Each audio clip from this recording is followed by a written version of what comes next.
before I come to the chairman of the Treasury Select Committee, Harriett Baldwin.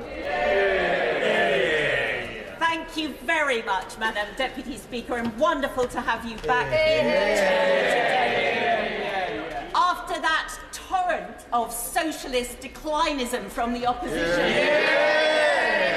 I want to start by saying how lucky we are to have a lucky Chancellor.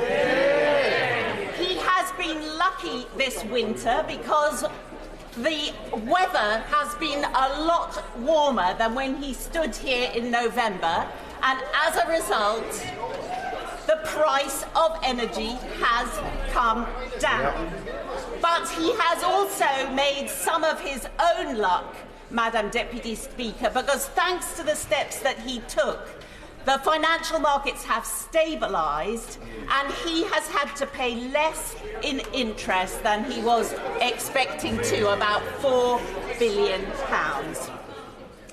It is actually quite hard to believe that this is the first actual official budget that we've had in this chamber since October 2021. A lot of things have changed since the last time we had a budget. Our world-leading NHS vaccination rollout has ended the severe contagion of the pandemic, but Putin's evil and illegal invasion of Ukraine has sparked the worst inflation for 40 years. The challenges those events have placed on the public finances have been extraordinary, and the spending can't all be borrowed and passed on to the next generation. And that's why I welcome the news today from the Chancellor that he's forecasting 3% lower debt in years to come. Yeah. Our committee, the Treasury Committee, welcomes the fact that the budget is accompanied by forecasts from the Office for Budget Responsibility. We think that it's important that that stands alongside a budget.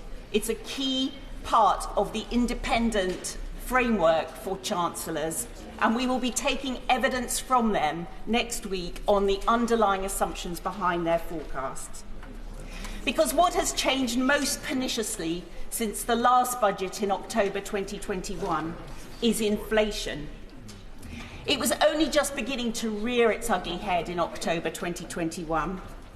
And as a member of the Treasury Committee throughout this entire period, I've been like Cassandra in highlighting some of the inflationary risks that we faced. Far from being transitory, as the Independent Bank of England hoped, inflation has become quite deeply embedded in the UK economy, in wage inflation and in expectations. And that's why I welcome the news today that the Office for Budget Responsibility is expecting that by the end of this year, inflation will be back down to 2.9% again. Because inflation is the worst tax that we have on our economy. It is a tax paid particularly by the very poorest, who spend the highest proportion of their incomes on food and energy. And so the Chancellor must not hear the siren voices urging him to increase or to abandon the inflation target that he gives to the Independent Bank of England. The top priority for our economy this year must be to at least halve inflation. It's to be welcomed that in his budget today, the Chancellor has tried to focus on measures that help to achieve that inflation target. The extension of the fuel duty freeze and the cap on household energy costs will all help to keep inflation lower by almost 1%, but lower than it would have been. And these may not feel like giveaways, but they do cost money against the do-nothing counterfactual option. So it's good to see that they're being implemented because of better public finances, and that these tax cuts can be seen as consistent with the government's second priority of reducing debt.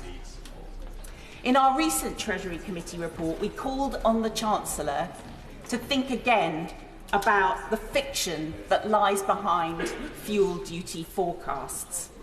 Every year they get embedded in the fiscal outlook, and every year Chancellors realise that it's not an ideal time to raise fuel duty. I welcome the fact that the fuel duty cut has been extended for another year, and that once again the fiction has not been followed through into reality. But I do think we need to think long and hard about why a tax that is inflationary, that harms growth, and is heading the way of the dodo as we all move to electric cars, is still in the forecast numbers. The third economic policy of growing the economy in a non-inflationary way will involve all of us working more productively.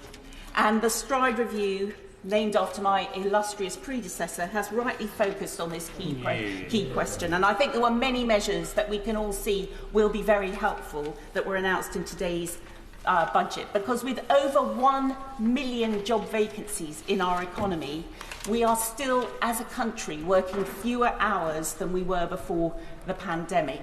And unlocking that human and economic potential is key to strong, productive, non-inflationary growth.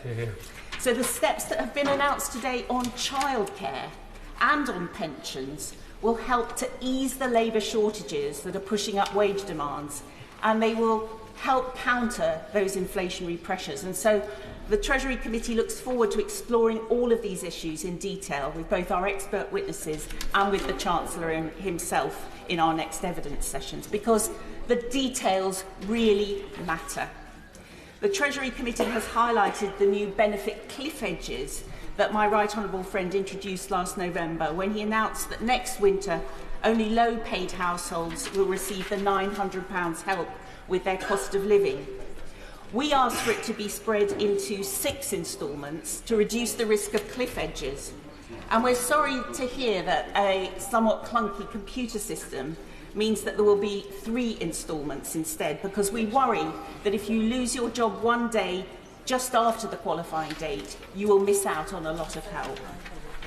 And there are still cliff edges, taper rates and disincentives to work galore in our benefit and tax system, whether it's around free school meals, help with the childcare limits, child benefit tapers, tax-free childcare cliff edges, the withdrawal of the tax-free allowance, and the very welcome measures today announced on all those fronts, and with the pension cap abolition, will all be studied in detail by the committee. We're planning to work closely with our colleagues on the Work and Pensions Committee to find recommendations to smooth some of these cliff edges and distortions. And the Chancellor can see how these work as disincentives to adding more hours, and every hour of work should pay. I think that we've made huge progress towards that today. I think at any stage in life and at any age, you should be rewarded more the more you work. Speaking briefly as a constituency MP, Madam Deputy Speaker, I just want to welcome the help for swimming pools, for our pubs, for levelling up with Malvern theatres, and for our childcare providers and our nurseries. I think there's a lot of very good news for them today. The Chancellor's had some luck since November, Madam Deputy Speaker. He's shared that luck with UK households today. He has a clear intention to bring down inflation, to grow the economy and to reduce debt. May good luck continue to follow him, and may the extra billions of pounds of expense that he's scoring for the defence budget help our Ukrainian friends have good luck and to beat back the Russian invader. Slava Ukraini.